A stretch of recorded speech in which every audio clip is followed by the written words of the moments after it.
Hello बच्चों, today we start our topic heredity and evolution. It's also the science of class 10 chapter number 9 heredity and evolution. Hindi medium वाले कहेंगे आनुवांशिकता एवं जैव विकास या आनुवांशिकता एवं विकास।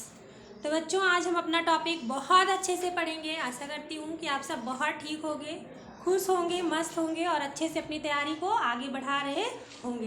Let's start our topic. So बच्चों, heredity and evolution है क्या? तो सबसे पहले हम इसमें दो पार्ट है, हेरिडिटी एंड एवोल्यूशन। तो सबसे पहले बच्चे हम पढ़ेंगे heredity. Heredity, what is heredity? Heredity की हिंदी होती है आनुवांशिकता। तो हेरिडिटी का डिफिनेशन है बच्चे, the process of passing the character from parents to offspring. Parent से ऑफस्प्रिंग में, किसी भी पिता से, अभिभावक से, माँ पिता से, पूर्वजों से, उनके बच्चों में, उनके आगे की पीढ़ियों में कैरेक्टर्स, ट्रेड्स, चरित्र का पास होना ही क्या कहलाता है? आनुवांशिकता कहलाता है।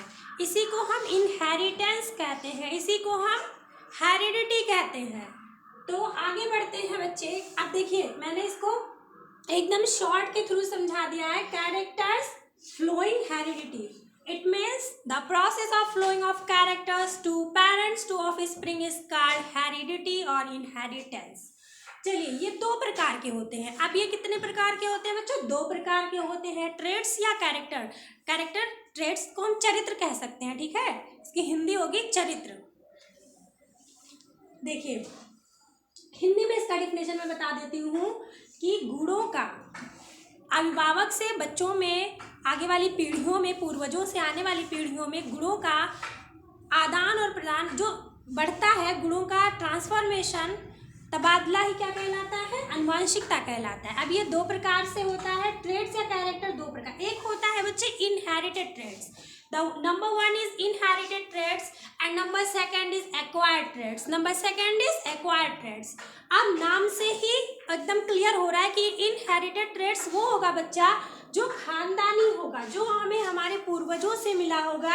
And number second is acquired traits. Acquired traits का मतलब हमने क्या कर लिया? हमने एनवायरनमेंट से, हमने खुद से, अपने जीवन काल में, अपने लाइफ स्पैन में क्या कर लिया? उस चीज़ को एक्वायर कर लिया, मतलब ग्रहण कर लिया। एक्वायर की हिंदी होती है ग्रहण। तो ये दोनों नाम से ही क्लियर है। अब जो इनहेरिटेड ट्रेड्स है वो हमें हमारे पूर्वजों से मिला, वो खानदानी होगा। मतलब किसी का हाइट अगर मम्मी पापा की लंबी थी या घर में किसी की लंबी थी, बच्चे की क्या हो गई? लंबी हो गई।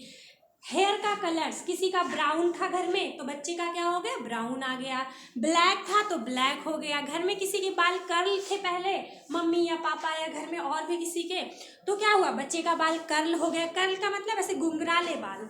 अब बच्चा जैसे कलर आता है हमारा, किसी का फेयर आता है, किसी का डार्क, कोई गोरा हो गया, कोई काला हो गया, कोई बहुत ब्राउन सा गोरा हो गया।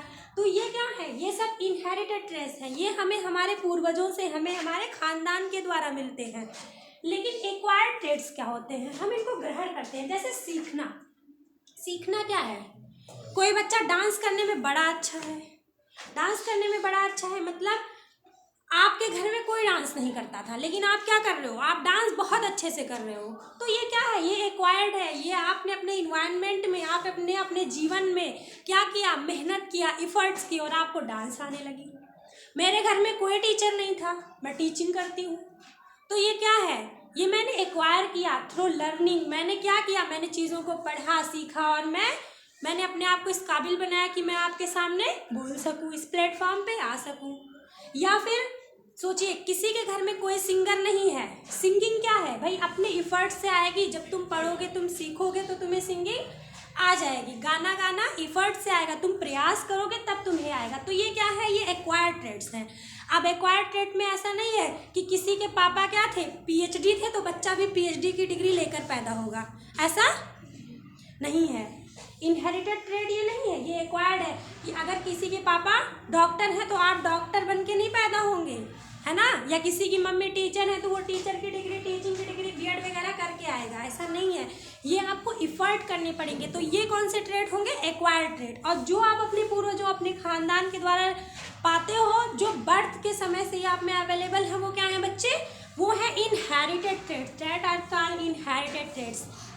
अब इनके मैंने कुछ लिख दिए हैं लक्षण कि क्या क्या किस चीज़, कौन कौन से ऐसे ट्रेड्स हैं जो इनहेरिटेड है, कौन कौन से एक्वायर्ड है। देखिए इनहेरिटेड ट्रेड जो होते हैं बच्चे, सबसे पहले तो वो ट्रांसफर्ड होते हैं पेरेंट टू ऑफस्प्रिंग। ऑफस्प्रिंग का मतलब होता है हिंदी में संतान। क्या होता है? संतान।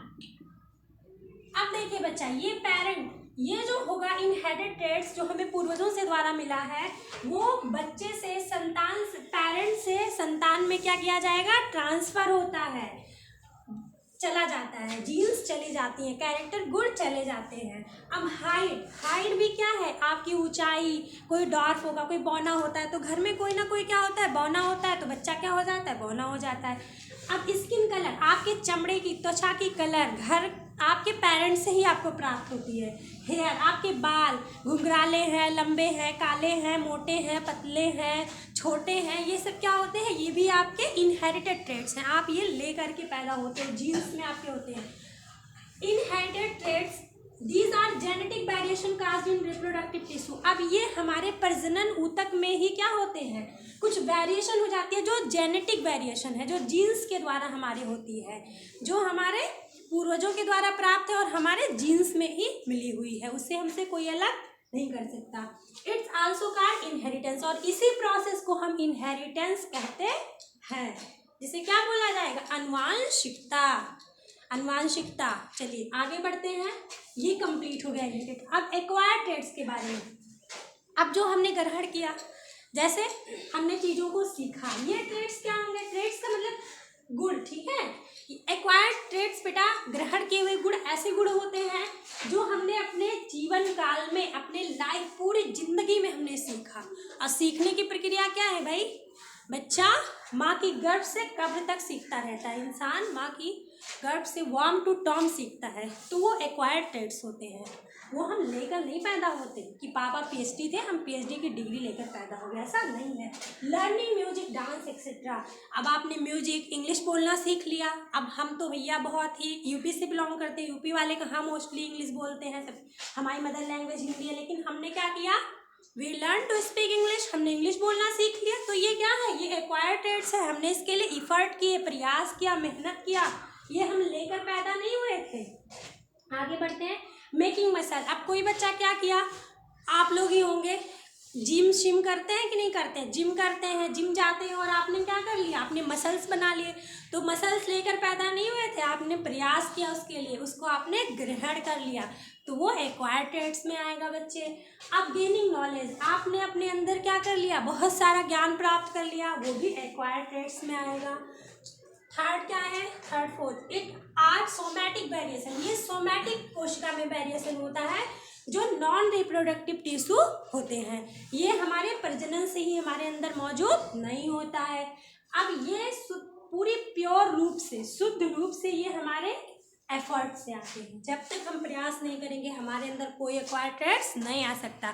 लेकिन बिना प्रयास के कौन आता है? बिना प्रयास के इनहेरिटेड ट्रेड्स आते हैं। अब इतना तो मैं आशा करती हूँ कि आपको बहुत अच्छे से समझ में आ गया होगा। अब देखो नेक्स्ट टॉपिक है हमारा, on what logic characters are transfer. कौन सा ऐसा लॉजिक है जिससे कैरेक्टर ट्रांसफर्ड होते हैं? कौन सा ऐसा आधार है जिससे गुण जाते हैं, प्रदान किए जाते हैं? किससे? पूर्वजों से बच्चे में, संतान में, अभिभावक से संतान में। अब भाई कोई तो ऐसा चीज होगा जिसके बेसिस पे किया जाता है, ऐसे तो हमें नहीं पता चल गया कि ये इनहेरिटेड है। तो इसके लिए एक वैज्ञानिक थे बच्चों, इसके लिए एक वैज्ञानिक आए जिनका नाम था ग्रीगर John Mendel. Sir ग्रीगर John Mendel जो थे, बहुत ही ग्रेट साइंटिस्ट हैं, जो एक ऑस्ट्रियन मॉन्क थे। ऑस्ट्रियन मॉन्क का मतलब, ऑस्ट्रिया एक कंट्री है बच्चे, वहाँ के संत थे, वहाँ के संत थे। इनकी पढ़ाई लिखाई पूर्ण रूप से कंप्लीट ना होने के कारण ये क्या बन गए? संत बन गए। और आश्रम में ही रहकर इन्होंने क्या कर डाला? एक पी प्लांट पर, मटर के पौधे पर जेनेटिक्स की खोज कर डाली, जेनेटिक्स का अध्ययन कर डाला। तो ग्रीगर जॉन मेंडल ने ये थ्योरी क्लियर किया कि किस लॉजिक पर, किस आधार पर जीन्स जो होते हैं ट्रांसफ़र किए जाते हैं, गुण किस आधार पर ट्रांसफ़र होते हैं एक इंसान से दूसरे इंसान में, या एक पेरेंट से एक ऑफस्प्रिंग में। देखिए ये जो थे इनका जीवन काल 1822 से 1884, 1822 टू 1884। ये एन ऑस्ट्रियन मॉन्क, एक ऑस्ट्रियन मॉन्क थे, संत थे, स्टडीड जेनेटिक्स। इन्होंने सबसे पहले जेनेटिक्स के बारे में अध्ययन किया। हेरिडिटी इन प्लांट्स भी इन्होंने हेरिडिटी इन प्लांट के बारे में पादप में अध्ययन किया। अब इन्होंने मटर के पौधे में ही क्यों अध्ययन किया, क्योंकि भाई इंसान में क्यों नहीं किया, लेकिन इंसान में करने के लिए इन्हें अमर होना पड़ता ना। देखो मटर की इन्होंने 7 साल मटर के पौधे पे अलग अलग पीढ़ियों में किया। मटर का पौधा आसानी से अवेलेबल होता है सबकी गार्डन में, इसका जीवन काल छोटा होता है 3-4 महीने का। अब इंसान में करते भाई तो 7 पीढ़ी के लिए इनको 300-400 साल जिंदा रहना पड़ता। क्या ऐसा संभव है कि कोई व्यक्ति 300-400 साल जिंदा रह सके, इनको अमर होना पड़ता। तो ऐसा तो है नहीं भाई, अमर तो हो नहीं सकते थे, तो इन्होंने मटर के पौधे में ही कर दिया, जो इनके पास था आसानी से अवेलेबल था।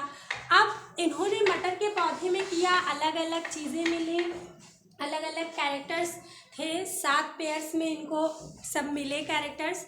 अब इसके आगे वाले क्लास में मैं आने वाले क्लास में मैं नेक्स्ट क्लास में समझाऊंगी कि कैसे क्या हुआ, कैसे क्या किया गया, कैसे एलियंस क्या होते हैं, जनरेशन क्या होती है, क्या क्या रेशियो आया था, क्या कैसा रेशियो आया, रिंकल्ड क्या होते हैं, राउंड शेप क्या होते हैं, पॉड और फिर बहुत सारी चीज़ों पे जितने भी कैरेक्टर थे, 7 पेयर था कैरेक्टर का, सब समझाएंगे। एवोल्यूशन का भी वीडियो आएगा। तब तक के लिए बाय बाय। आशा करते हैं कि आपको चैप्टर समझ में आ गया होगा।